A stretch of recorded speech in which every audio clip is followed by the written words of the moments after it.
Hello everyone, welcome back to my YouTube channel. So guys, in this video I'm going to be showing you how to fix iMessage's sign out problem. So how to fix, you guys can see iMessage sign out.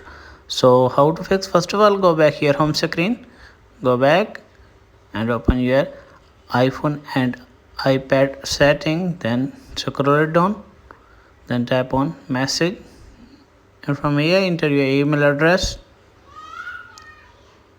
Tap on email address, wait a some second, enter your email address,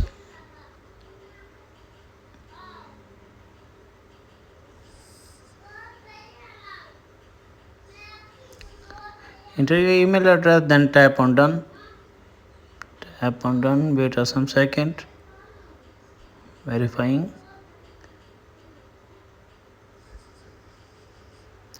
and after that you as can see your iMessage will be opened. Go back here home screen and open your message.